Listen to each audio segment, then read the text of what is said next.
Today at Expert Class, let's talk about laying the foundation for data driven governance. With us is our featured expert. He is the Chief Executive Officer of Idea Corp, an independent non-profit organization in the Philippines, Dr. Emmanuel C. Laliana. Also with us to provide valuable insight on Dr. Liliana's presentation are one, Dr. Mario Montañez, the second, Barangay Captain of Barangay Bangkal, Makati City, and Director Samuel R. Sullivan of the Department of Education's Bureau of Curriculum Development. Magandang umaga po sa inyong lahat. My name is Dr. Jail Cornelio. Welcome to Expert Class.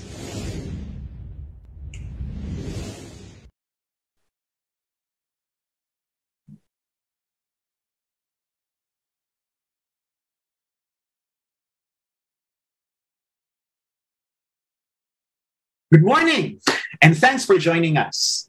Magandang umaga po sa inyong lahat. Salamat po sa pagsama ninyo sa aming expert class. This is Expert Class brought to you by the National Research Council of the Philippines. Each episode of Expert Class features an incisive look at an emerging field of research delivered by world-class experts of the National Research Council of the Philippines and bookended by a rich discussion among leading minds in the field and other stakeholders. Without further ado, let's listen to Dr. Emmanuel Laliana's presentation on laying the foundation for data-driven governance.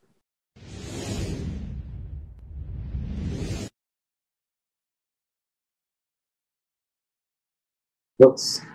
Magandang araw. In 2014, the United Nations issued a report called A World That Counts. In that report, the UN argued that data are the lifeblood of decision-making and the raw material for accountability. It further argued that without high-quality data providing the right information on the right things at the right time, designing, monitoring, and evaluating effective policies become almost impossible. But I'm interested in more than just making policy. I'm particularly interested in how we can use data in order to help us shape a common future.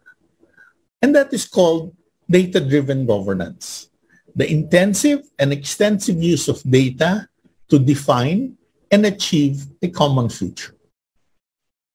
But in order to understand this better, maybe what we could do is focus on one specific case, because then it would be easier for us to look at the challenges and the opportunities or the possibilities. And the case that I'd like to look at is the pandemic, COVID-19 pandemic, and really looking at the relationship between the pandemic, data, and information and communications technology.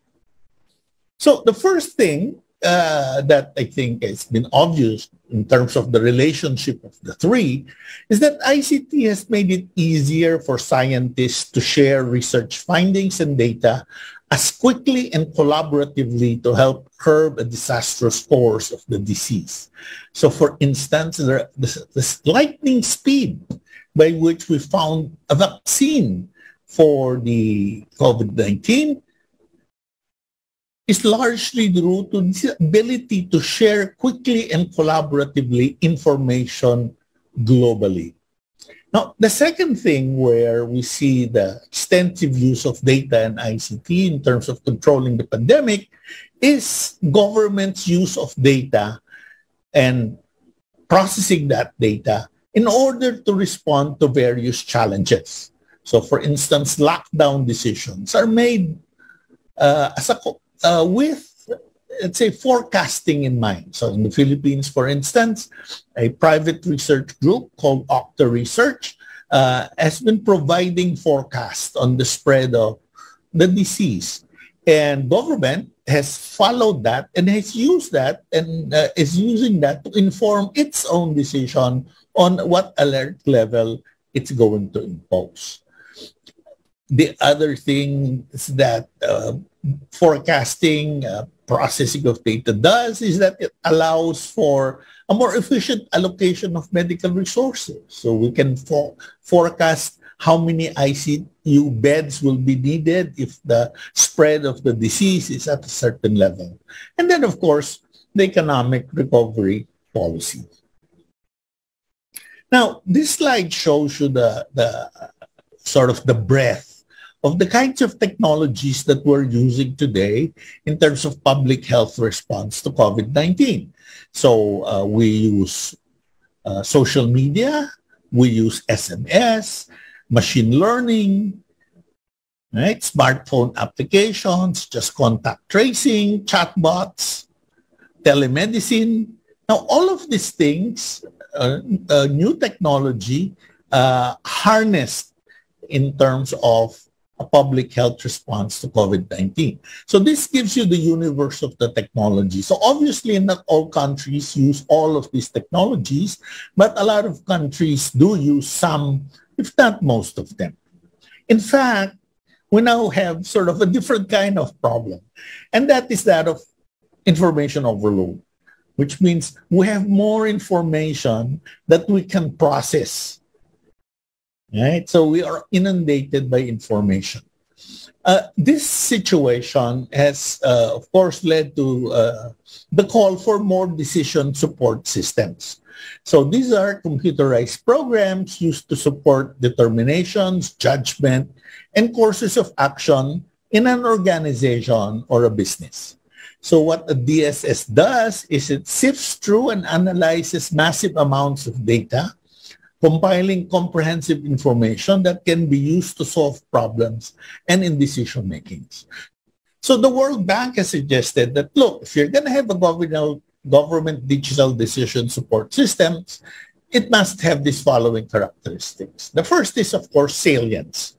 The new information or insights conveyed by the system are relevant, within clear and significant bearing on issues that are important for the decision maker. The second point is that it's not redundant, which means that you're not going to provide information to decision makers, informations that they already know, right? The data that this DSS should process should provide new information or insights. The key is to show that new data presents something different or points out that conventional data sources are flawed or out of date. The third key characteristics of a good DSS is credible and dynamic data source. So here it is, you've heard of the phrase garbage in and garbage out. If you feed the system bad data, it feeds you bad analysis. So nothing compares to good quality data. And the fourth characteristic of a digital decision support system is that it should provide actionable information. The data should inform what is specifically within the reach of the decision maker. Digital data for impact means empowering frontline actors with better and more sustained ways to meet COVID-19 challenges. Media reports claim that data around COVID-19 is a mess. One of the problems they pointed to is underreporting of COVID data from testing to deaths. A health data expert estimates that as little as 1/4 of reporting countries' data on deaths may be trustworthy enough to support policy and decision-making. Studies show that there are three key categories of pandemic data challenges. The first is data dissemination, which includes discrepant estimates and varying data structures due to multiple agencies and reporting sources generating public health statistics on the same event. Indonesia provides an illustrative case. In Indonesia, local governments play a more active role in COVID response and reporting. This decentralized system is intended to accelerate local government responses, but it also creates data problems that must be addressed. For instance, in Yogyakarta, several systems were used for data management related to COVID-19 at the district, provincial, and national levels. This makes data and information flow from local administrations to the central government time-consuming as the data are not fully integrated.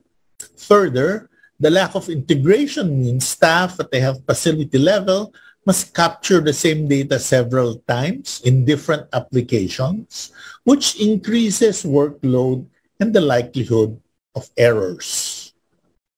Second, data elements such as date formats and location names, lack of standardization, and differing spatial and temporal resolutions often create challenges when combining sources. In the case of India, at the start of the pandemic, their laboratory surveillance for testing COVID-19 was led by the Indian Council of Medical Research. The initial data were collected and shared in Excel sheets. Unfortunately, there was no standardized data collection format. Thus, a comprehensive analysis of this data was extremely difficult. Moreover, the data circulating via Excel sheets caused a huge discrepancy in the numbers reported at the national level. Another issue that emerged in India was that testing laboratories became overburdened with data entry work. Subsequently, the number of errors and the backlog entries also increased. Number 3, epidemiological factors, including missing data, reporting lags, retrospective data corrections, and changes to case definitions that cannot easily be addressed by the data compiler but must be kept in mind when reviewing the data. In the Philippines, in 2020, the UP COVID response team noted a number of alarming patient-level inconsistencies, if not gross errors, in the data being reported by the DOH. Also in 2020, a consulting firm's study entitled Towards a COVID-19 Resilient Philippines noted that, quote, measurements related to the healthcare capacity of a country was not covered due to the lack of available data. Data such as the number of cases, deaths, recoveries, and tests may not represent the actual count due to delays in reporting from various sources. End of quote. Today, data lag remains a problem. Data that is released on Tuesdays are actually results from last Sunday's test. Tuesday's results will be released on Thursday. To be fair, reporting challenges are not confined to low-income countries, nor are they solely the result of resource limitations. Evidence suggests that poor governance and institutional capacity gaps negatively impact the ability of public health system to respond to the pandemic. What is the answer? The short answer is better data governance or the presence of data governance. And here I will move from the micro, which is the pandemic, to the macro. Because I think if you look at other policy issues or public service issues, they all have these problems of poor quality data. Again, not just the Philippines, but globally. So what is data governance? Data governance is a collection of processes, roles, policies, standards, and metrics that ensure the effective and efficient use of information in enabling the organization to achieve its goal. In short, somebody must be responsible for data in your organization, in your agency. So data governance means establishing the process and responsibilities that ensure the quality and security of the data that is used across your business or your organization. So it defines who can take what action upon what data in what situations using what methods. So why is data governance the answer? Because data governance provides the following: a common understanding of data, improved quality of data. So wala nang missing elements, consistent. And of course, a data map, which is the location of all data. So for instance, what percent of your data is digital? 1%, what percent is analog or paper format? And where are they located? Are they located in a central database, or are they located in the basement where all the filing cabinets are? Unfortunately, very few organizations have this view. I mean, they know that the data is out there, but they don't know exactly where it is. And then, of course, when you need them, it's very hard to find them. The other thing is a single version of the truth. So, for instance, one of the challenges in the Philippines is this: what is an OFW? Different government agencies define that. For instance, you have the DOLE that has a definition of an OFW, people who leave the Philippines with a contract to work outside. The Commission on Filipino Overseas have a different definition of OFW. Then you have this category called undocumented Filipinos, which means Filipinos who work overseas but have left the Philippines without a contract. So are they not OFW? Right? So what's important, let's say what data governance will provide you, is a common definition, which means government agencies should work together to come up with a common definition of what an open OFW is, so that when they give a number, it's the same number. Because if you have different definitions of the OFW, you will likely have different estimates of how many OFWs there are. Then, of course, consistent compliance. So, for instance, we now have a data privacy law that requires you to secure your data, to ensure that it is safe, ensure that it's not leaked, ensure that it is used properly. So without data governance, you cannot have consistent compliance. And then, of course, improve data management, because you know that somebody is in charge, and that somebody who's in charge has made sure that there are policies so that data flows freely across the organization, and that the data that flows freely are of good quality. Without that, without good data governance, or without data governance at all, one thing is certain: you will have poor data. And this poor data manifests itself in inconsistent definitions, duplicates, missing fields, and other classic data faux pas. So you need data governance because it helps to ensure that data is usable, accessible, and protected. But data governance is not data-driven governance, right? In fact, DG is just the first of many steps towards DDG, right? Effective data governance leads to better data analytics, which in turn leads to better decision-making and improve operations. Now, unfortunately, we don't have much time or any time left, I think, to discuss data analytics and data-driven decision-making. I think at this point, given the limited time that we have, I just want to underscore that data governance is the foundation for data-driven governance. Maraming salamat po.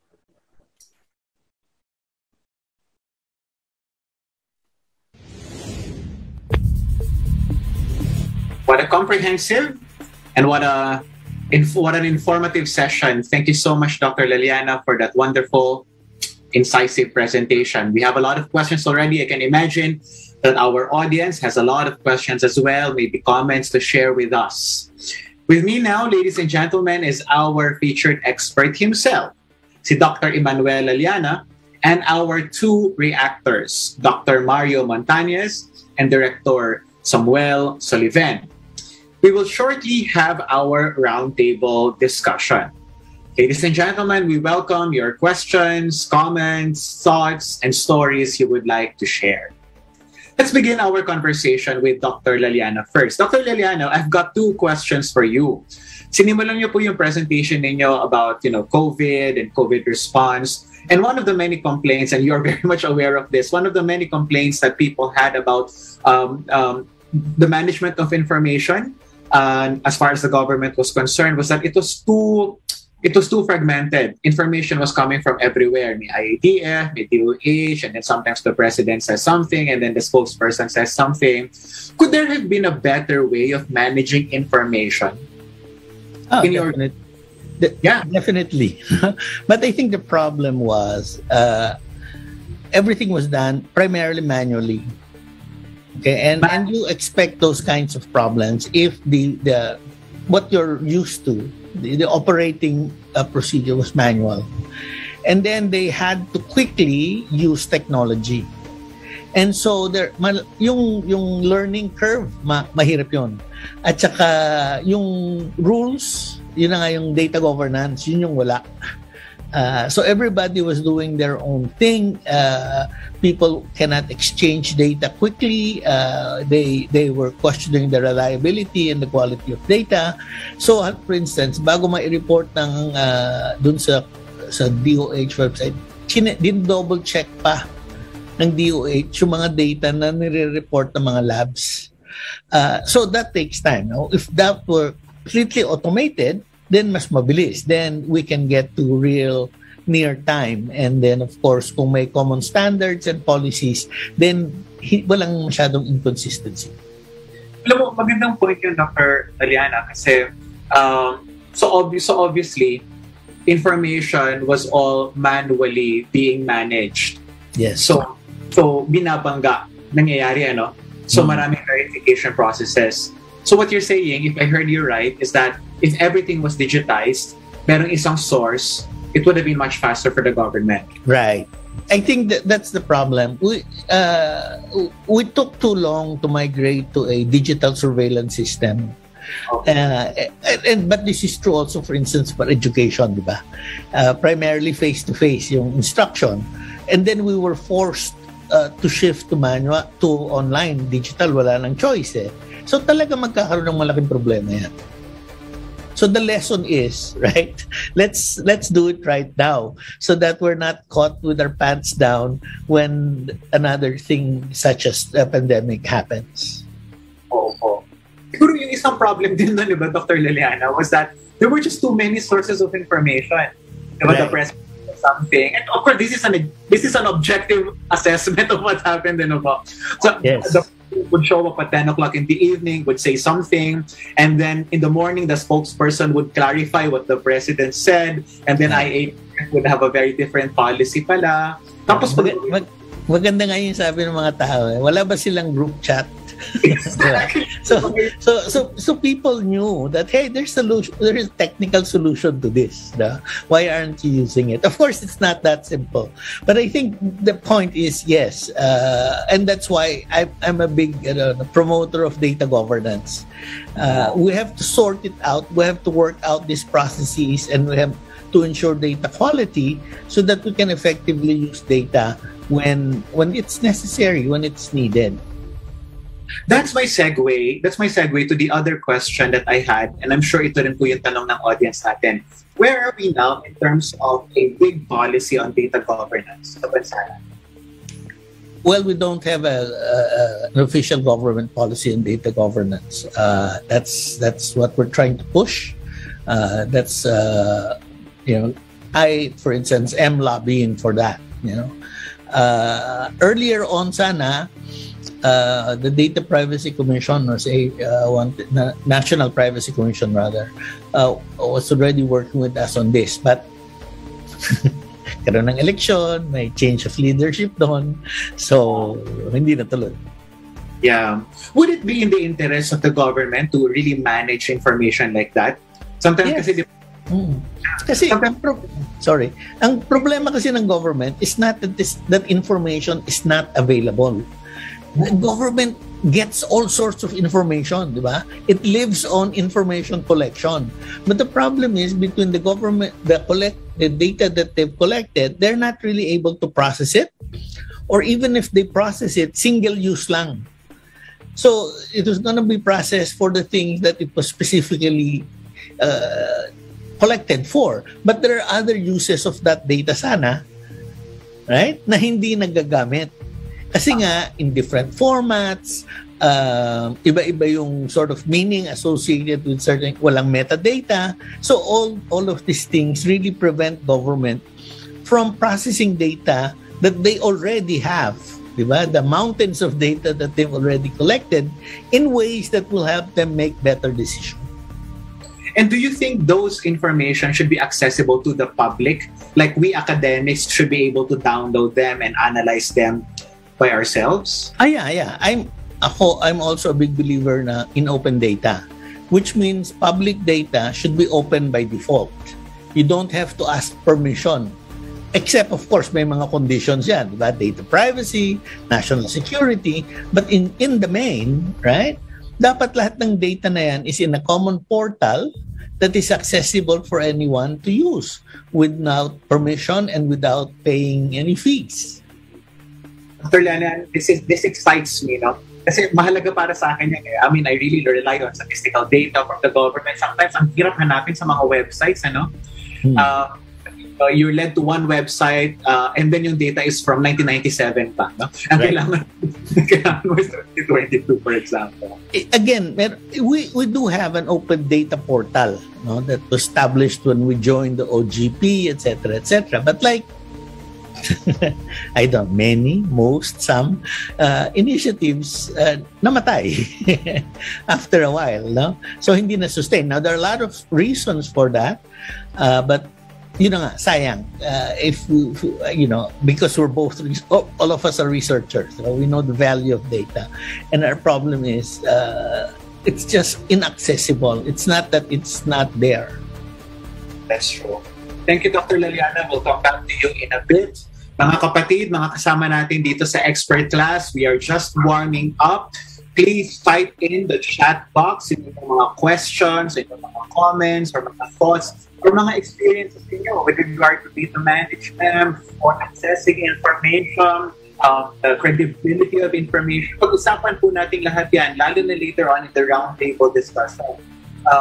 As Dr. Liliana has rightly pointed out, this is the time to build our infrastructure so that we are prepared for the next time that something like COVID happens again in our country. In his own words, we should not be caught with our pants down. No, hopefully in the next round.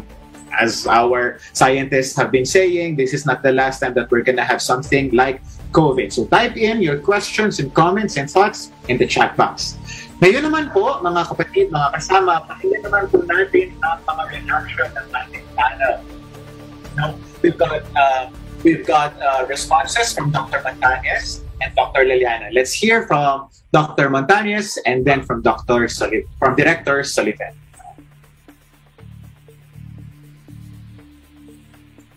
Yeah, hello. This is Mario of Barangay Bangkal, the punong barangay of Barangay Bangkal, and I would like to commend the speaker and also share the experience that the punong barangays had, especially during COVID times, and it was really a time wherein the push made into shove in terms of data management. As far as we can, in terms of our experience, this pandemic really tested the data management skills of the punong barangays, and wherein we really started with the issuance of quarantine passes. Mm-hmm. We were in charge with the collection, management, and distribution of the first tranche of the SAP program of the national government, as well as the issuance of different certifications, in which barangays were really challenged and were really pushed to use data management, yung computerized data system, to be able to fast-track the applications of these programs of the government. In which case, dito nagkakaiba-iba yung punong barangays. In our end, we were able to really successfully transform into our system into an online system. We're able to migrate all our data into a digital format, and we are doing it until now since it is the thrust of our barangay back then. So na fast track lang talaga during the pandemic. So but I also, yun nga, the points that were raised by the speaker were really true in terms of the challenges that we are facing in terms of the policies. I, in fact, during my term, has been even complained and was raised to the National Privacy Commission because of the data that we are gathering. A resident raised complaints and issues against the data that we are getting. Since we are tasked also not only to provide, to collect data for the programs of national government, but we are also tasked to also collect data, and we have a mandate to create a registry of barangay inhabitants. So that was my excuse, and we had the only policy that we can give them is the national government issued, as far as I can remember, is the delegation of a national privacy officer in a barangay that answers and collects questions with regard to national privacy. But hopefully with this and the pandemic, one of the lessons of the pandemic is that the barangays and should be able to gear towards this direction, because we know that the frontline services should be ready, and the success of the national program will really start from the ground. So thank you for the presentation, and I'll be excited to hear more of it. Maraming salamat for sharing your experiences, Dr. Montañez. I do have several questions already for you, pero hintayin natin yan sa round table. Thank you so much. Thank you so much, sir. Now let's hear from Director Sullivan. Director Sullivan, your thoughts? Yeah, Dr. Jail, this is our Curriculum and Instruction Undersecretary Diosdado M. San Antonio is expressing his apology for not making it in this activity due to an equally important activity at the DepEd Central Office. So I was requested to represent him in this episode 5 of Expert Class Session 2. I convey my appreciation to the OSP and RCP for this opportunity to share my reaction to the presentation entitled Laying the Foundation for Data-Driven Governance by Dr. Laliana. Thank you, Dr. Laliana, for imparting to us a case study about data governance that is relevant to the COVID-19 pandemic. You highlighted information overload or data overload as bottleneck to organizational improvement. You amplified 3 major challenges on data, which may singly call data mismanagement. To address this, you put forward the World Bank's Government Digital Decision Support System, and I made an acronym out of it, SCAN Data. S for salient data, C for credible sources of data, A for actionable based on data analysis and interpretation, and N, non-redundant data. Truly, data is the most important asset of an organization. In global parlance, data is the new oil. Sir, you introduced a definition of data governance. as the collection of processes, roles, policies, standards, and metrics that ensure the effective and efficient use of information in enabling an organization to achieve its goals. Later, I'll be sharing with you two important systems in the Department of Education that somehow comply with this definition of data governance. Data governance, yes, helps to ensure that data is enabled, accessible, and protected. And effective data governance leads to better data analytics, which in turn leads to better decision-making and improved operations.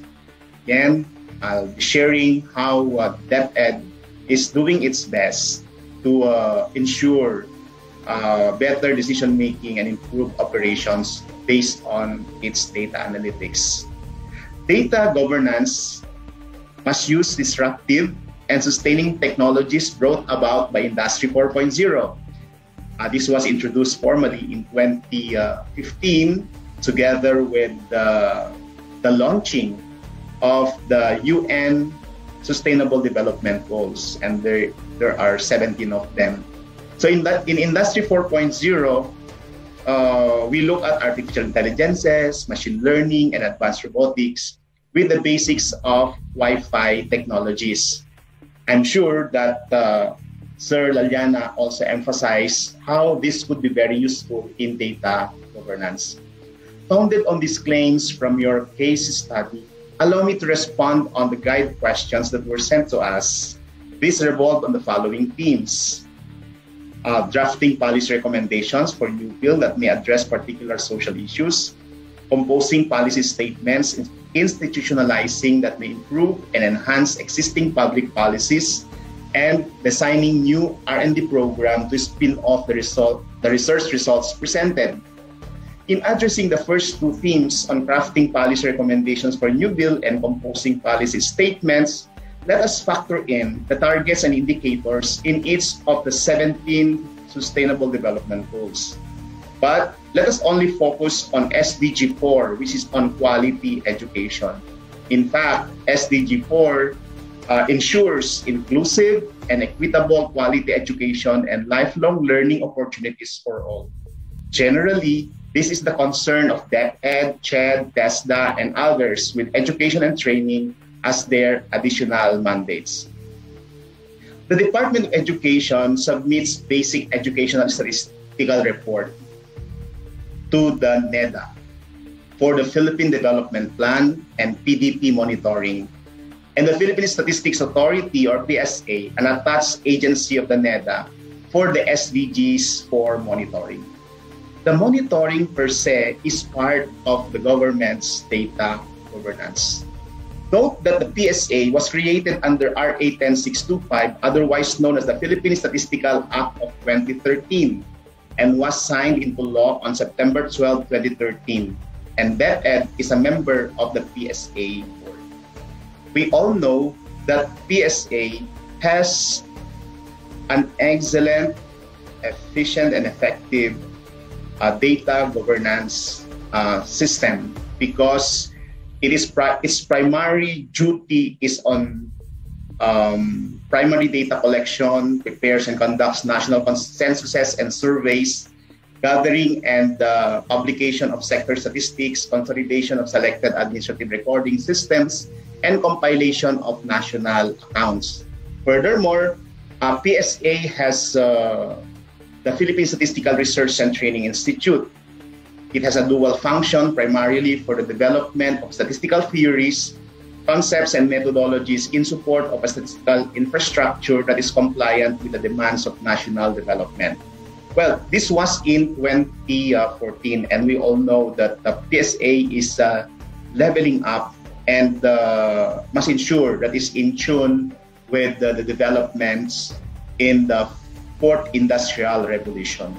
If we visit psa.gov.ph, we can say that the Philippine government indeed has a data governance system, and borrowing from the word of Sir Laliana, it can also we can also navigate that it already has what we call the data-driven governance system.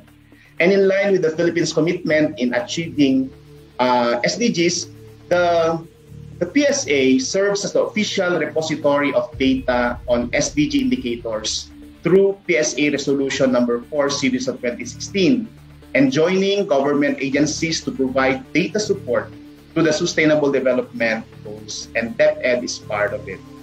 Hence, the DepEd's Basic Educational Statistics Report captures all basic education input indicators, like basic education facilities, buildings, and classrooms.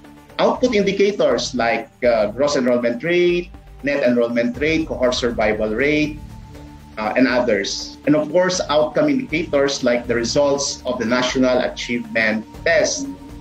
In itself, the DepEd data governance system is aligned with the NEDA PSA data governance system. DepEd has two data governance systems, namely the Enhanced Basic Education Information System, which we call EBEIS, and Learners Information System. The EBEIS, where statistics in the DepEd's Basic Education Statistical Report are generated through the EBEIS. It is a web-based system designed to enhance information management at all levels of the education system, the school level, division level, regional level, and national level, through streamlined processes and use of information and communication technologies. It aims to deliver relevant and accurate information to school heads, education managers, policymakers, and various stakeholders of the education system. Aside from EBEIS, we also have the Learners Information System. In 2011, DepEd initiated the LIS. It is an online facility that provides for the registration of learners enrolled in public schools. Since its installation, the LIS has allowed the DepEd to generate the total public school enrollment based on the actual registration of learners. It has the ability to track learners in a school year basis if they are enrolled, promoted, dropped out, and graduated. And I believe that these EBEIS and LIS have met what Sir Laliana shared as criteria for an effective data governance, like common understanding of data, improved quality of data, the data map, the single version of the truths, the consistent compliance, improved data management. In fact, we have a DepEd order in support to the use of the LIS, EBEIS from the school level, division level, regional level, and until the national level, because they are important data on monitoring and evaluation, and they serve as feedback for the crafting of the BEDP, also known as the Basic Education Development Plan. In their respective data governance systems, note that there is a consensus on the definitions of gross enrollment rate, net enrollment rate, cohort survival rate with that of the Philippine Statistics Authority, DepEd, and the UNESCO Institute of Statistics, or UIS. However, with the SDG 4 targets and indicators, it is important that PSA and DepEd shall harmonize with the UIS released quick guide to education indicators for SDG 4. The same must hold true for the other 16 SDGs. For example, in SDG 4, it has defined minimum proficiency level for SDG 4.1.1. It is important that DepEd shall do a policy review and be able to articulate the minimum proficiency level for the National Achievement Test and even for classroom assessment. A major consideration in the policy review is DepEd Order 12 Series of 2020 on the adoption of the Basic Education Learning Continuity Plan amid the COVID-19 pandemic.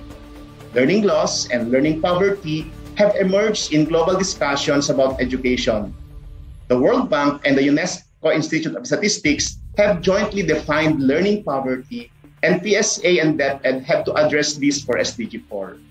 The EBEIS and the Basic Education Development Plan must be able to capture this for policy enhancement. Well, one bill that may be proposed to make data governance more effective and efficient would be legislate a book of definitions for better data governance. This is important because in the MNE provisions of implementing rules and regulations of Republic Acts, MNE is facilitated with common definitions. The statistics as defined under SDGs monitoring through UIS, PSA, and NEDA shall be aligned and be used as reference. As PDP 2016 to 22 ends under this current administration, the new PDP 2022-2028 led by NEDA may consider how the targets and indicators in the SDGs are defined, measured, interpreted, and how this can be used for decision-making and legislation. Allow me to share an experience that utilizes data from different data governance systems, but centrally on the K-12 program. This is in relation to the conduct of the K-12 Implementation Monitoring and Evaluation Report. Anchored on SDG 4, we use the Context Input Process Output Outcome Framework, or the CIPOO framework, using data for the context of learners indicators, basic education input indicators,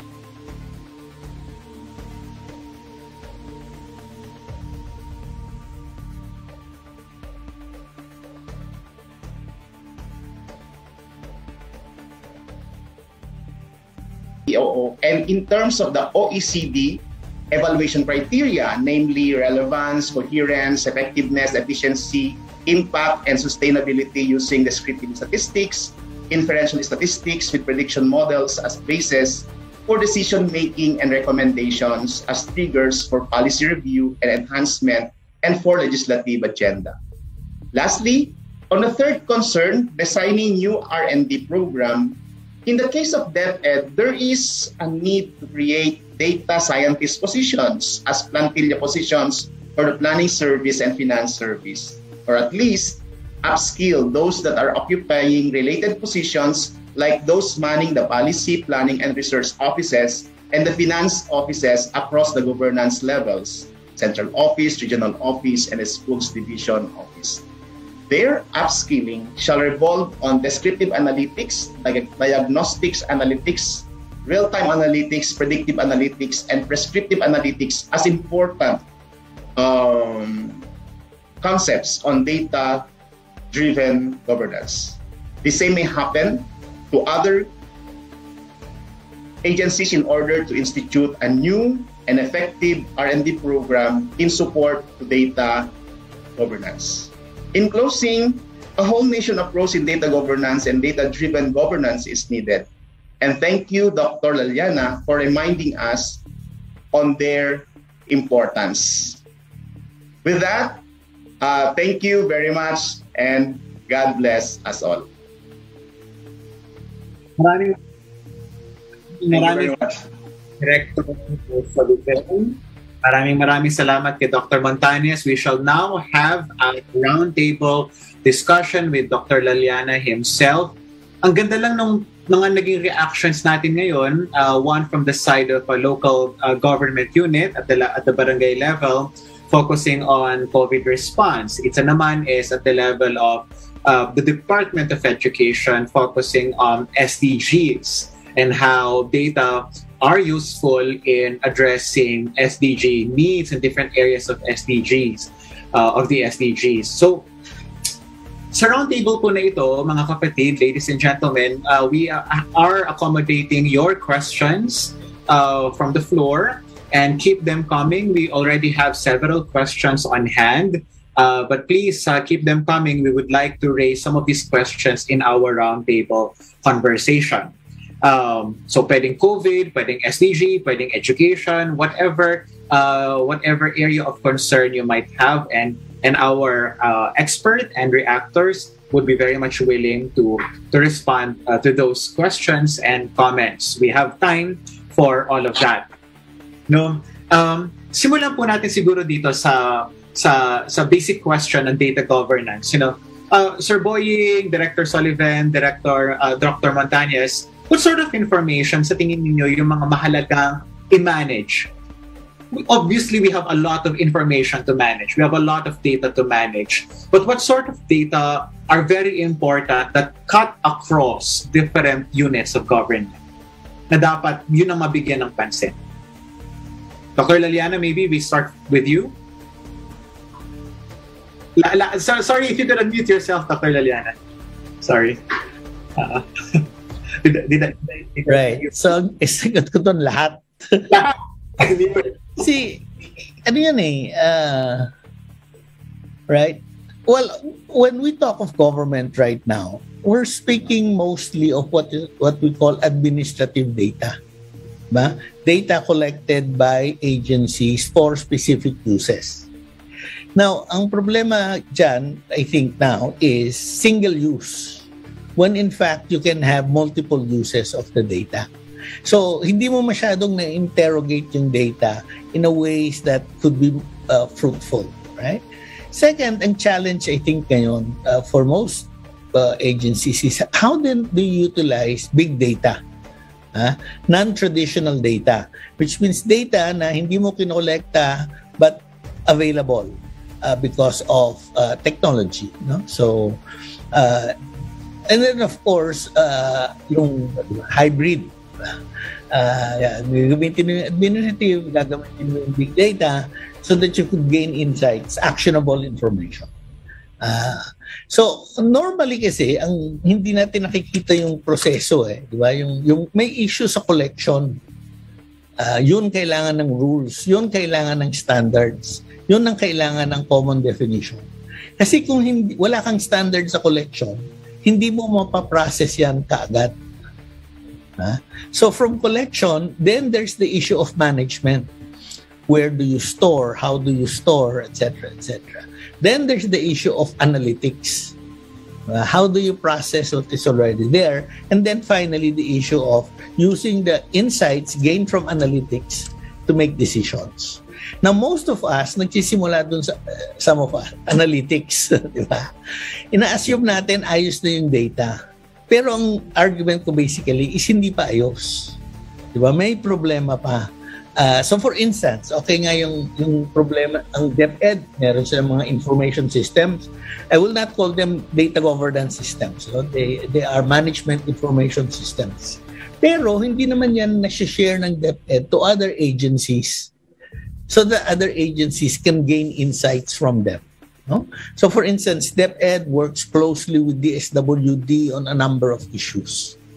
So hindi ba maganda na may ability yung agencies na yon to share information so that they could look at the same problem from different perspectives. Right? So that's what I meant. One is we cannot afford to pick. Anyway, madali naman yung, hindi naman madali. May sistema na naman it's called data management. And that is a field that, it tells you how to do these things. So lahat ng data kailangan i-manage. Sir Boying, before I pass on the mic to our reactors, ano po ang difference ng MIS sa data governance? MIS is a system. It's a system where you collect data and you process the data.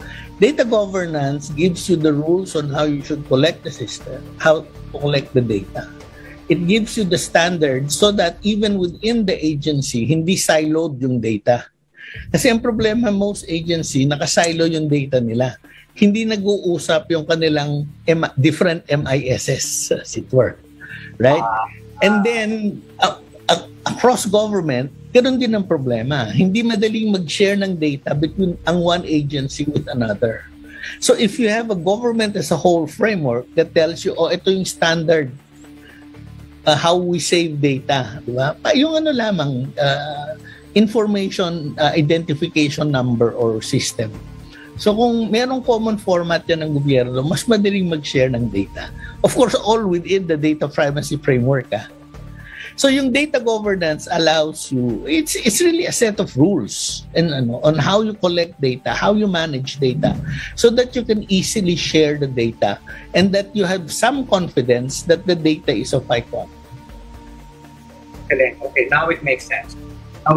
Accessibility, rules, protocols, and so forth. Very, very useful. Dr. Montañez, kayo po, what sort of information or data would be useful for somebody who operates at the barangay level? In our end, well, the most obvious use will be the demographics data. It has been shown, especially during the COVID times, that stimulus packages given by the national government are based on the demographics of the people, especially in the barangay. We had that very, very big issue of social amelioration program on 2020, wherein the government issued ayudas in form of cash, but the data was based on a 2015 census, diba? Which is a very, very big gap and created a very big issues amongst across all barangays. This is a reflection of the gap on the data management and data governance that we are currently facing. But I concur with the good doctor saying that if you are to collect data, and since technology is available, you have to collect all and just establish a system of managing it. Because if we are to collect, the challenge now is that some of the policies that has been, or orders that has been issued, especially in our barangay level, are more of a single-use policy. For example, diba, the latest order that was issued to the barangay level is to create a database of the inventory of the vaccinated individuals. But and then you are being ordered to conduct a house-to-house inventory of it. Tapos ayun lang ang kukunin mong data, and since people are available, you have to get it all, so that ayun ang pinakamahirap the data gathering is the poses the biggest challenge. Again, in relation dito sa amin, I like to raise a point na noong 2020, despite the surge of the pandemic, PSA continued its conduct of the national census. And at least I can speak on our barangay level. It created a very, very big, significant decrease in the number of populations that were recorded in our barangay. A 25% decrease. Wow, we are one of the biggest barangays actually of Makati City. And I raised that question.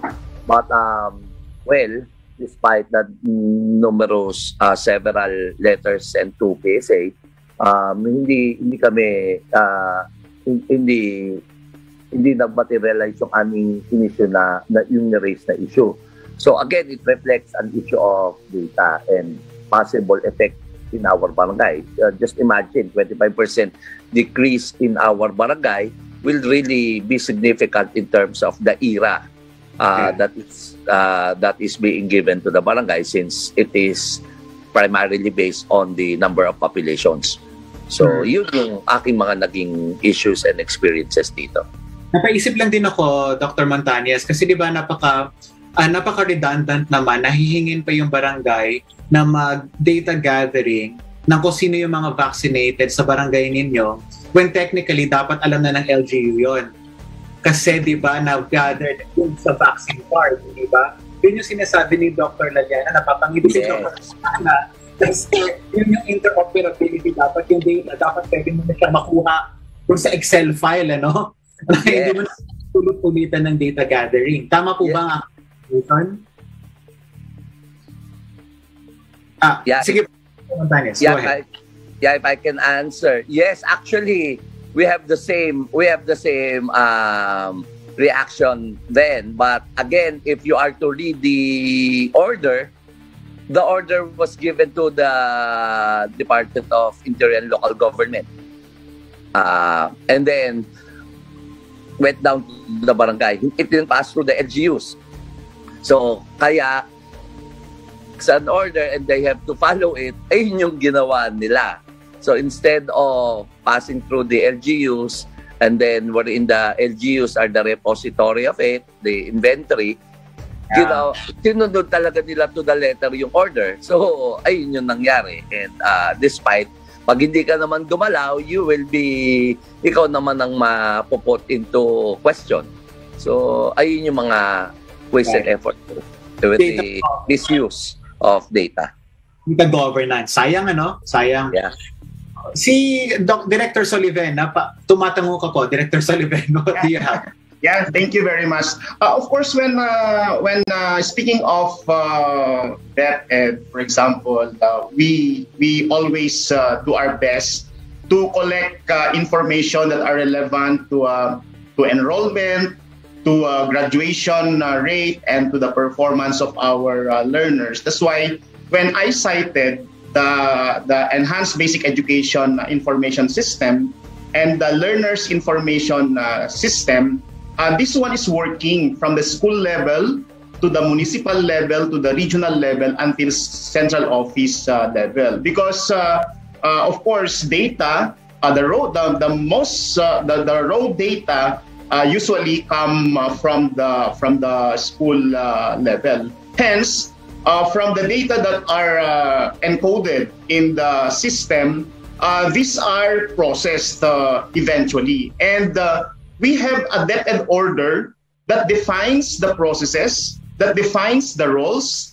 So these are policies, and the standards of using the system are in place. And we have their various fields and variables that can serve as a basis to determine the attainment of the performance based on these outputs and outcomes. Say, for example, at the school level, at the school level, from the EBAEs and the LIS, they can prepare their school report card, and that school report card is shared to the PTA, to the barangay. And then sa division level, they can also generate the data, and they prepare the report card, which is being shared to the mayor, to the governor, they being chairman of the local school board. So what I'm saying here is these systems, there are policies that govern them. And at the central office, when all of these data are generated, analyzed, they are put into some form of graphs that include the prediction of whether there is an upward trend or downward trend in the enrollment or performance. The Department of Education disseminates this information through the Philippine Statistics Authority. It is being submitted to the NEDA as part of the Philippine Development Plan monitoring. And even during budget hearing in the Congress and in the Senate, these statistics are being shared before as a part of presenting how the DepEd has spent, for example, its previous years, how do you call that, budget utilization. So these are the things that I can share that may be relevant to the definition as shared by Sir Daliana. Thank you. Thank you so much, sir. No, parang sa DepEd, it seems to be really pretty sophisticated. Let's read some comments. Medyo nakakatawa yung ibang comments, no? Sabi na isang comment, and connected ito sa pinag-uusapan natin about the interoperability of the data, no? Is that the right word to use, no? Dr. Laliana, interoperability of the data. Tama ba yung word na yun? Parang, or Sir? Unmute yourself, sir. Pwedeng umitin, tama naman. Interoperability. Kasi ito yung comment nyo. To go to Clark Airport via bus during COVID, kailangan may QC trace app, Clark trace app, tapos sulat-sulat pa. Grabe. That could have been really easily addressed, ano, Dr. Laliana? Easily, no? Easily, I don't know. Kasi hindi lang technical issue yan eh. Diba? Merong technical issues na madaling isolve. May mga political issues na mas mahirap. Yun yung hindi easy. Yeah, yun ang hindi easy. For instance, diba? LGU may autonomy. Ito ang gusto kong system. Yung kabilang LGU may autonomy. Gusto yung system na yun.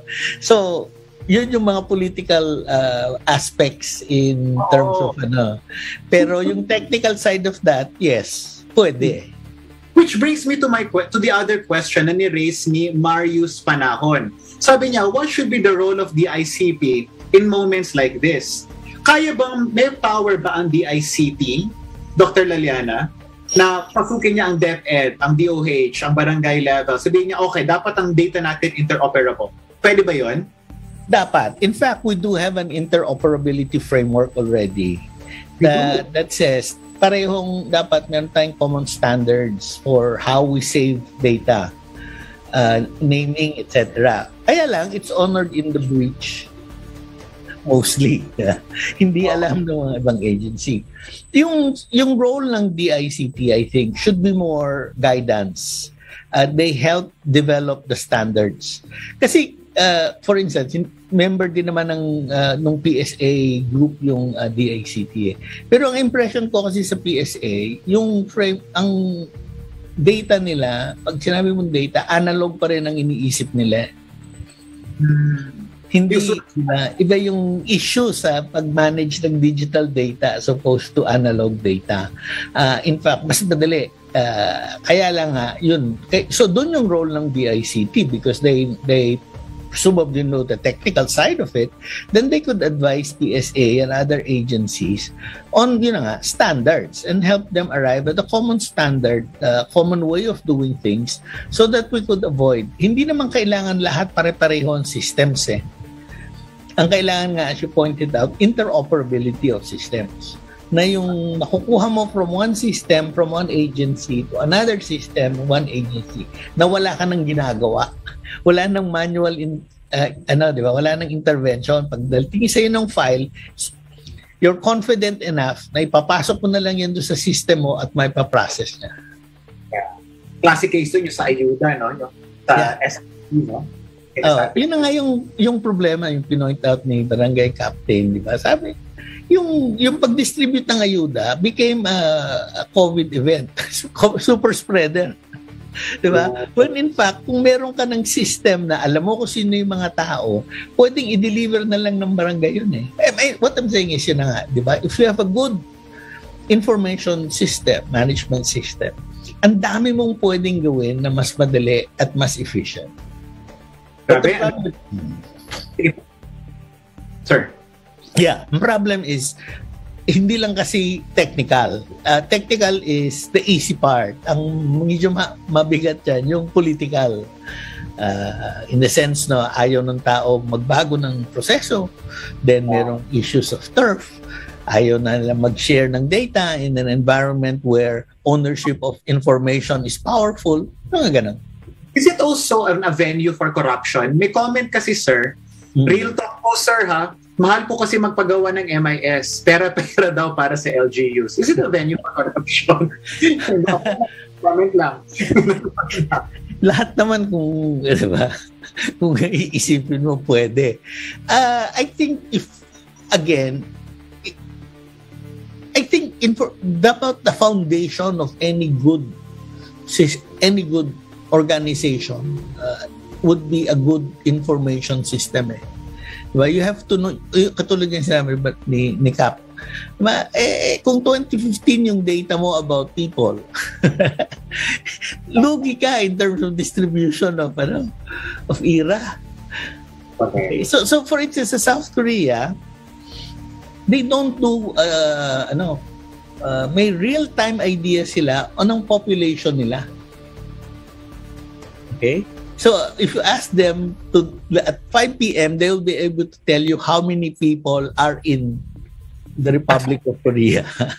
Real time. Yes. So tayo, what we do is, we do an annual census. Yung problema sa census, napakamahal nun. So, kaya nga, ang census is every 5 years eh. Di ba? Kaya ang last census natin, yun yung basis natin for making decisions about governance decisions. So, and in between surveys ang ginagawa. And there's a better way of doing it. It's really using technology to try and manage all of these things. Galing. Very useful ang conversation na ito. Very useful. May isang comment, may isang tanong din ito. Maybe pati our reactors can also address this. I'm interested in using machine learning for policy making. What are possible policies that may be influenced by big data? Let's define muna. Ano po ba ang ibig sabihin ng machine learning? Ano rin po ba ang ibig sabihin ng big data? Siguro kayo makakasagot ng Dr. Laliana, tapos iba to natin. So machine learning is a branch, sometimes synonymous with artificial intelligence. So in a sense, tinuturuan mo yung machine to do some of the basic processing para hindi mo na diba yung mga routine stuff kaya nang gawin niya ng machine eh. So tinuturuan, you train the machine to do that. Maraming issues pa rin sa machine learning. And I will not get to that. Now, yung big data, yung definition niyan is that it's a huge amounts of data that cannot be processed. Another definition is ito yung digital exhaust. This is the data that we get when we produce when we use digital technologies. So for instance, pag gumamit ka ng mobile phone, nakukuha ng telco, yung mobile service provider mo, hindi lamang yung number mo, yung number na tinawagan mo, kung di gaano katagal kayong nag-usap. No? So they can create a profile of every individual in terms of sino yung regular na kausap niya at what time of day tinatawagan niya which number. Okay? The other source of big data would be Facebook posts. Diba? So, imamine ng Facebook yung mga emojis na ginagamit mo. And then from there, Facebook actually comes up with a very good profile of the individual na up to 90% reliability, sabi nga nung ibang studies.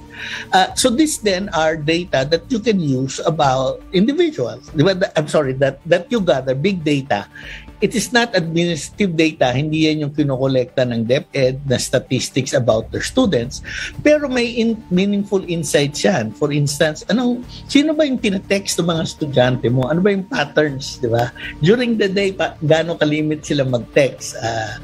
So all these kinds of insights you can get from big data that could help DepEd supplement yung insights that they get using administrative data. So yun yung diba? That's the plan. That's the whole idea. But I think right now may limit again, as I said, the level of technology sa machine learning hindi pa ganun kagaling. And then of course, in the Philippines, konti pa lang yung mga tinatawag nating data scientists. And then of course, yung representativeness ng big data, which means we're creating data from digital devices. Well, how many people have digital devices in the Philippines? So it's not representative the way, let's say, a survey would be. So yun mga issues associated with that. Yes, we should do hybrid kinds of things. I mean, I'm not saying that administrative data would not be useful anymore. It has a place for that. Machine learning, big data. And sometimes you don't have to use big data dahil sufficient na yung administrative data for the purposes that you want it. Sometimes kulang naman talaga yung administrative data. That's why you want to use big data. Would you like to respond to that, Sir Soliven or Dr. Montañez? Of course, with blended learning and or hybrid learning, that is now the learning delivery modality. I'm speaking in reference to what we have experienced during the pandemic, wherein before the pandemic, we were not able to consider online online distance learning. But because of this experience, nag-surface na yung mga methodologies or delivery models that promote borderless education and online education. And therefore, we believe that the Senate and the House of Representatives are now into proposing several bills, because there is a committee, for example, in the Senate on sustainable development goals, innovation, and futures thinking. And there are already bills that include online learning and distance education. And aside from that, we look at the different technologies that can come in to facilitate the teaching learning process. Like, for example, the use of learning management system. There are now schools, both public and private, that are offering not just hybrid learning, but full use of learning management system. And the applications of technologies under the Industry 4.0 that include the AI and the machine learning and advanced robotics are coming in, playing together, hoping that we can cope with these advancements and technology, because it seems like there is a race between education and technology, and we need to be able to hurdle that. Thank you. Thank you. Dr. Montañez, your thoughts? Yeah, in the barangay level, what we could say is primarily we are guided by the local government code in all our procedures. But it will be an initiative. It will really take the initiative of the barangay itself to be able to create a direction towards accepting the new normal. We know for a fact that the main directive for now during the pandemic is social distancing. Thus, the delivery of services, which is the main thrust of the barangays, should adhere to this main directive. So the use of machine learning, the different technology available, just like this, wherein we learn at the comforts of our own home, of our own offices, and in our barangay, the delivery of certificates, though it is not reflected in the guidelines of the National Local Government Code, but it is where we will be tested eventually. As they say, di ba, the true captain will be tested on troubled waters because everybody can sail on still waters. So, ganon yung mga nangyayari. So, nandito na talaga, nasa initiative na talaga ngayon ng mga barangay kasi wala yan, hindi yan pinag-uutos ng local government code sa doon. Kaya yung pagbibigay namin ng serbisyo ngayon ay makakatulong kung magagamit namin yung mga available na technologies like Google Sheets in creating templates, di ba? Issuance of certificates, continuing the seminars and learning programs of the barangay. In our barangay, yung sessions are being done via Zoom. Even the flag ceremony, hindi na kami nagpa-flag ceremony ng face-to-face. All are being streamed since most of the residents are do have their mobile phones. Kaya we take that as an advantage. So right. That's Galing. Thank you so much, Dr. Montañez. We have a barrage of comments coming in right now. Basahin ko lang yung isa. Galing ito kay Lloyd Celeste. I got data from FNRI, Food and Nutrition Research Institute, and use it for machine learning. We have data from government but no central data portal. I think marami sa mga kasama natin ngayon sa audience, hello po sa inyong lahat dyan. Andito kami sa back room. And marami sa mga comments na pumapasok dito sa amin are echoing exactly the same sentiment na parang there are so much data available pero parang single use, as Dr. Laliana has rightly pointed out. Hindi sila interoperable at hindi rin napipick up ng different agencies to utilize for their own purposes. So again, I think for me personally, that's one big takeaway, and mukhang yun ang big takeaway din ng mga kasama natin sa audience room. We've got another set of questions. This time, medyo papasok tayo doon sa larangan ng the politics of information. Nabanggit na ito, may pumasok na isang question tungkol sa fake news and the role of data governance in giving credible data.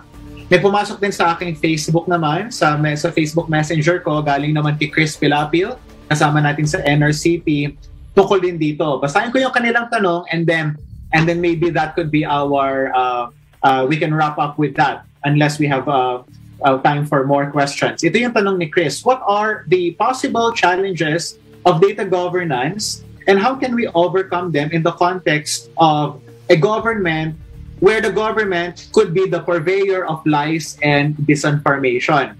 Medyo mabigat yung tanong na yun, no?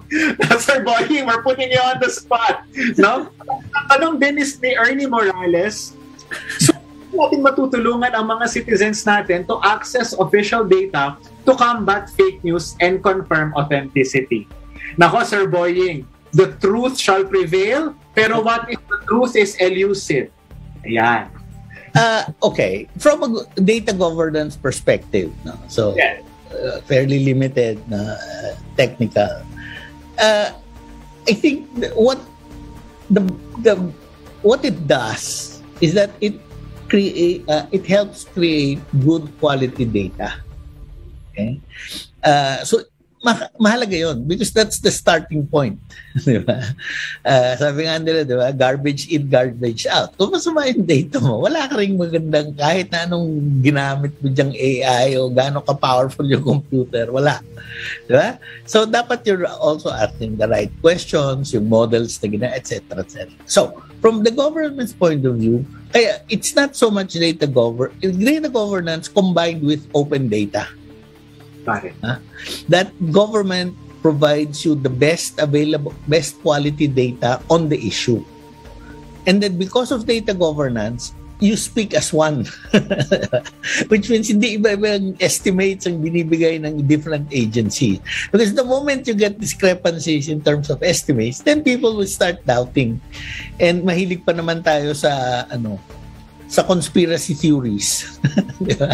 Pag nakakita ng incompetence, conspiracy agad ang iniisip. When in fact, maybe it's just that iba yung data sources, hindi iba yung data quality.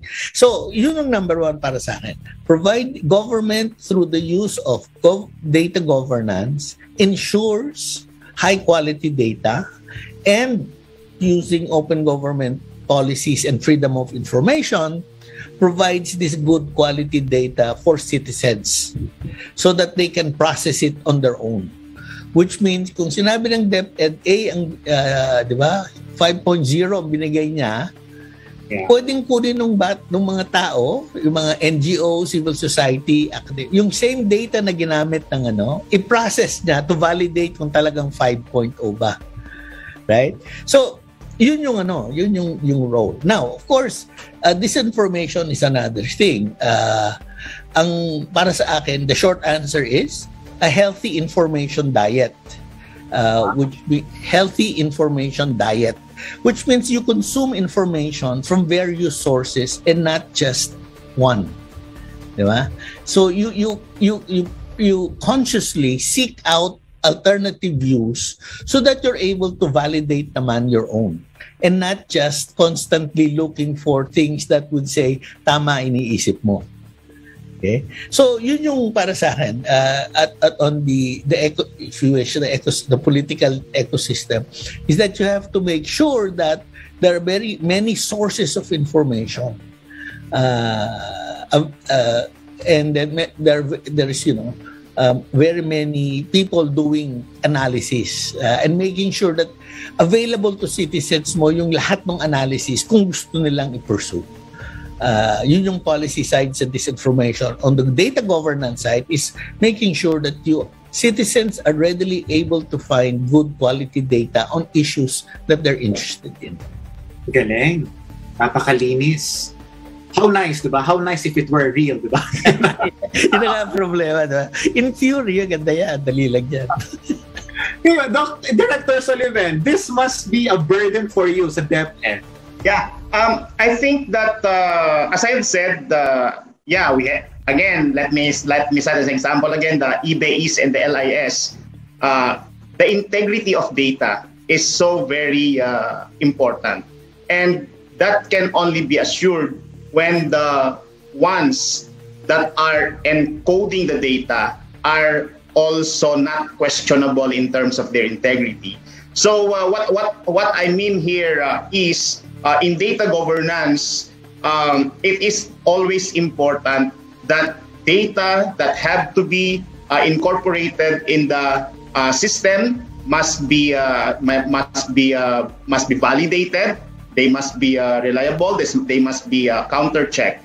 Because after all, the statistics that will be generated out of this information will be used to make interpretation and then conclusion, and they become input for policy or even for the request of funds, whether that is for tier 2 or tier 1 or tier 2 in the general appropriations bill. So I highlight that the integrity of data because that has to be safeguarded, okay, in data governance, so that hindi fake news yung lalabas na mga conclusion. Thank you. Dr. Montañez, ikaw, do you have to combat fake news at the barangay level?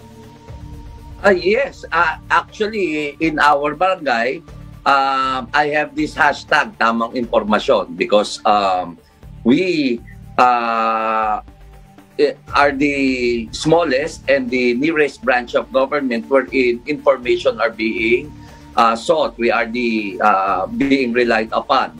But I'm sure the good director and the good doctor, if you go back to the academe, I specifically remember every thesis or dissertation. It's chapter 2, the review of related literature, di ba?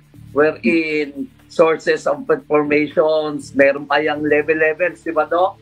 Level 1 is the book, level 2 is the ganon, and you are required before you are to create a hypothesis to have this number of level 1 information, level number 2 information bago tayo makapagsalita. That's the challenge of the new format. Wala siyang footnote eh. Diba? Ngayon, pag nagsasalita tayo, when we write, there's a footnote of our source. Yun yung hindi natin nakikita ngayon with the use of the social media, the footnotes. What is your source?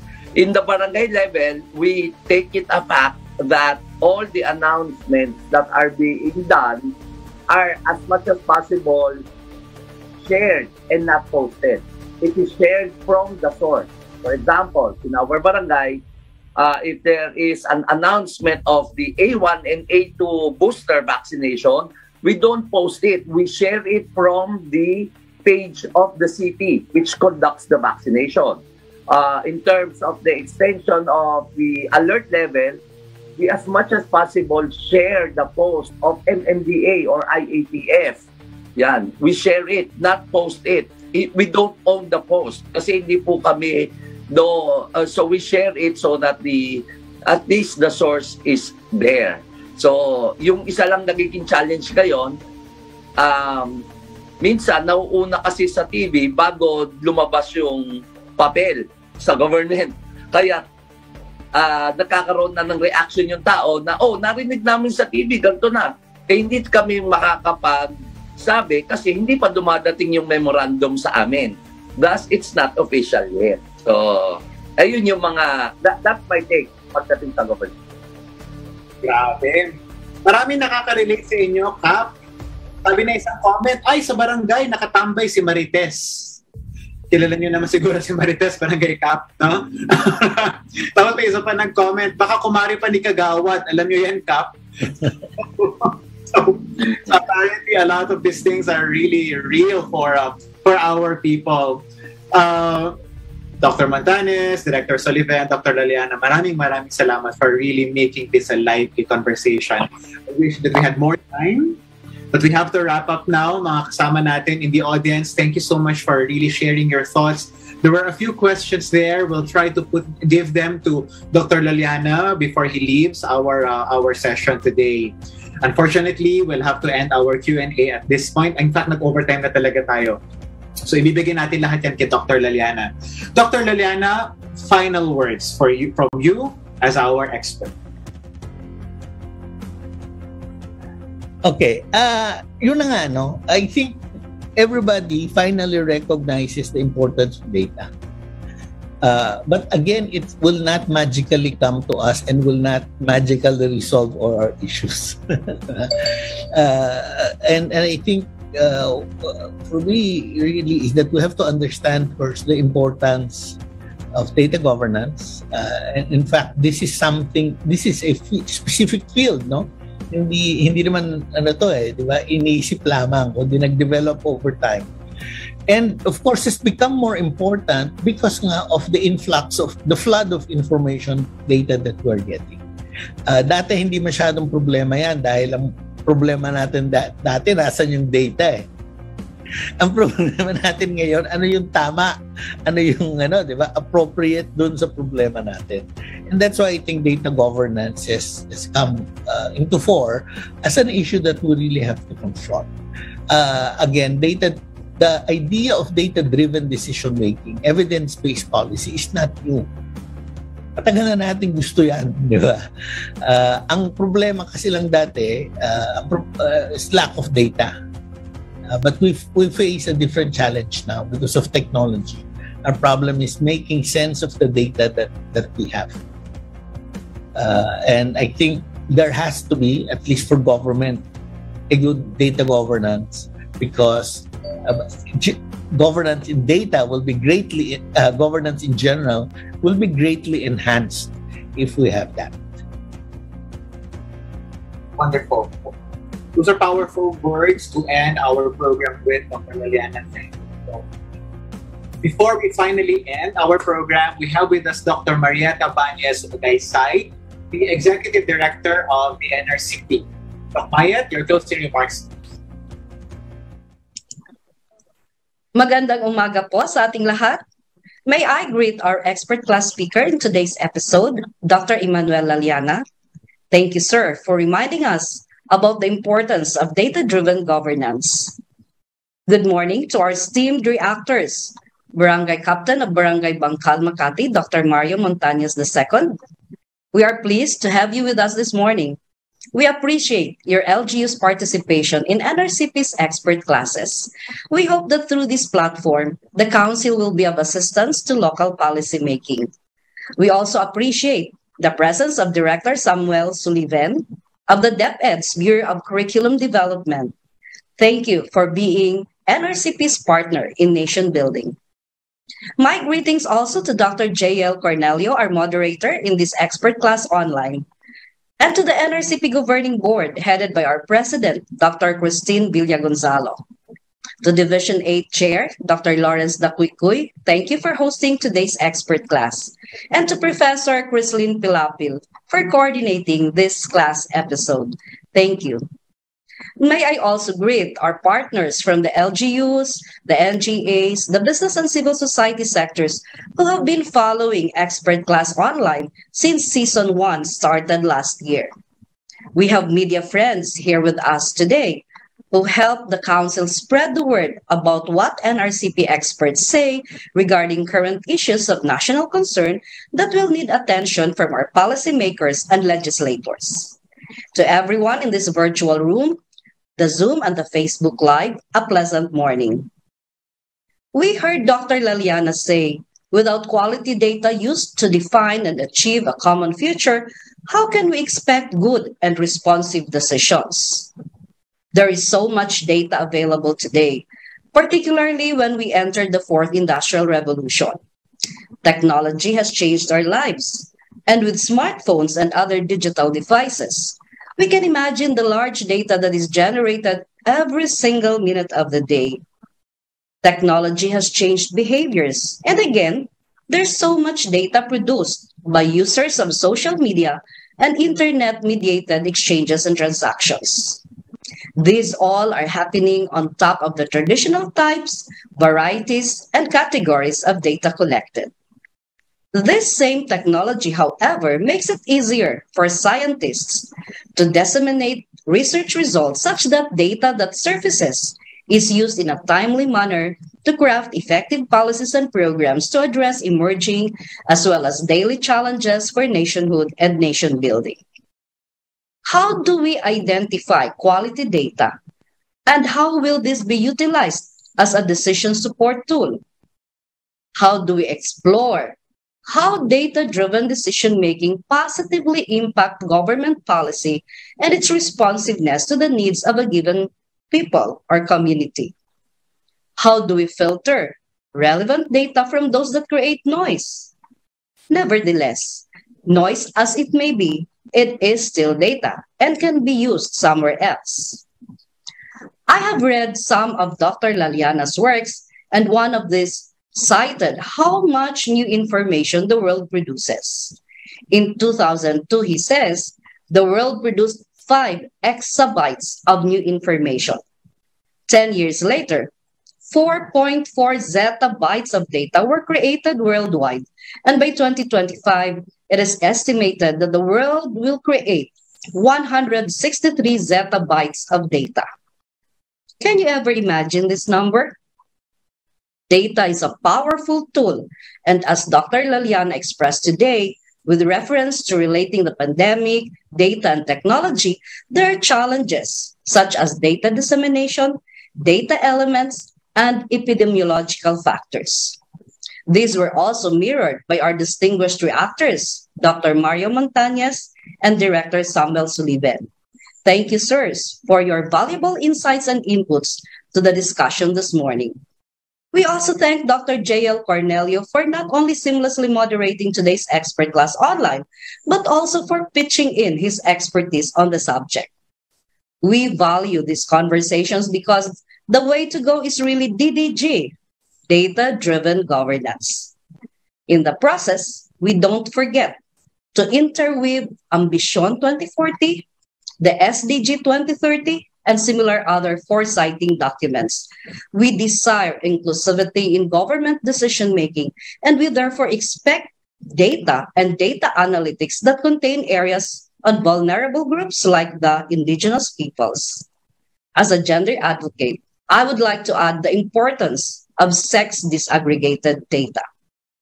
The National Research Council of the Philippines, as an advisory body to government per Act 4120, which created it, is steadfast in promoting evidence-based policymaking.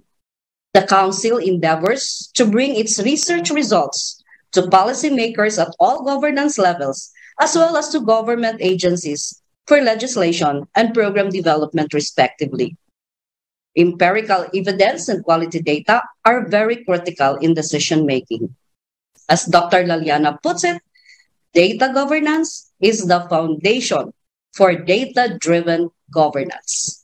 It defines who can take what action, upon what data, in what situations, and using which methods. Quite heavy, right? But that is the way forward. And as researchers and scientists, as a research council and an advisory body to government, the NRCP is on it, embracing a government digital decision support system that is characteristically salient, non-redundant, credible, and actionable. Maginhawa ang buhay sa siyensya at kultura. Godspeed to all. Maraming salamat, Doc Mayet. I am truly pleased as your moderator and host today that we have finally discussed the necessity of data governance. This is a conversation that I think the NRCP should be taking the lead in. After all, we are in the enterprise of research, the pursuit of knowledge and truth, and above all, accountability. Isa sa mga big takeaways ko natin kanina in our roundtable is that data should be interoperable kasi ultimately we want to use this information to help our people. We want to craft relevant and timely and appropriate policies, and not for the sake of creating policies, but for the sake of addressing the needs and concerns of our people. It's for that reason na maganda na nakasama natin sa umagang ito ang Department of Education at ang isang kinatawan ng LGU sa barangay level, mapag-usapan ano ang impact ng data governance sa iba't ibang nivel o antas ng pamamahala sa ating bansa. Ladies and gentlemen, dito na po nagtatapos ang ating programa. Wag po muna kayong bibitaw kasi pagkatapos po nito, dahil tayo ay mga Pilipino at mahilig tayong mag-data gathering, tayo ay magpipicturan muna. From all of us here at the National Research Council of the Philippines, we'd like to thank our reactors, Barangay Captain and Dr. Mario Montañez II. Maraming salamat po sa inyo, sir. At saka si Director Samuel Soliven ng Department of Education. Maraming salamat po sa inyo. Thank you very much. And our featured experts for today's wonderful session, Super, Dr. Boying Emmanuel Aliana, for your enlightening presentation. Maraming salamat po. Finally, allow me to also thank the people in the back room. Hindi nyo sila nakikita, but they are also the people working behind the scenes, sina Irish at Kiko ng NRCP. Kasama rin natin si Professor Chris Pilapil na aking kaibigan at kasama sa Social Science Division ng NRCP. Muli, maraming salamat po sa inyong lahat. My name is Dr. Jail Cornelio. Magkita-kita po tayo next week para sa isa pang episode ng Expert Class.